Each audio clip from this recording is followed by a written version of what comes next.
Assalamualaikum warahmatullahi wabarakatuh. Nama saya Alvan Alim dari kelas 10 IPS 2. Di sini saya akan membuat video yaitu tugas PKN dengan Bapak pengajar Pak Ufi.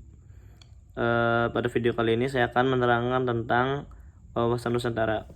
Wawasan Nusantara adalah cara pandang bangsa Indonesia terhadap rakyat bangsa dan wilayah negara kesatuan Republik Indonesia, yaitu yang meliputi darat, laut, dan udara di atasnya sebagai satu kesatuan politik, ekonomi, sosial, budaya,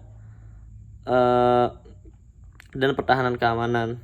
Wawasan nasional itu selanjutnya menjadi pandangan atau visi bangsa dalam menuju tujuan dan cita-cita nasionalnya. Wawasan Nusantara adalah sudut pandang geopolitik Indonesia secara mendasar. Kemudian secara harfiah, wawasan Nusantara berarti konsep kepulauan, dan secara kontekstual istilah ini lebih tepat diterjemahkan sebagai visi kepulauan Indonesia.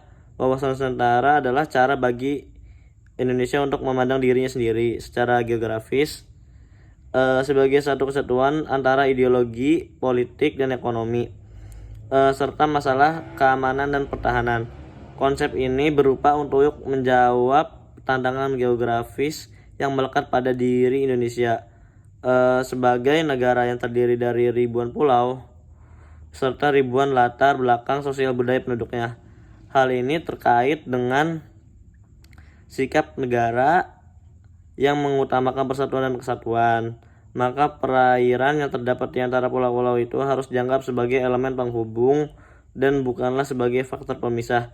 Lebih lanjut, wawasan Nusantara yang dikaitkan dengan dasar ideologi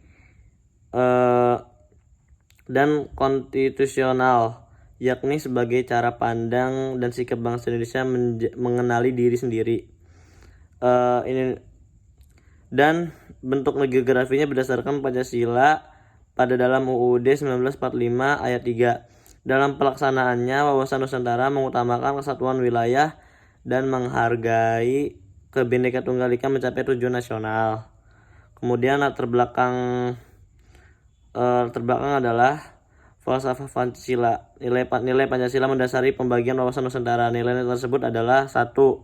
Penerapan hak asasi manusia atau HAM. Yang kedua, mengutamakan kepentingan masyarakat daripada individu dan golongan.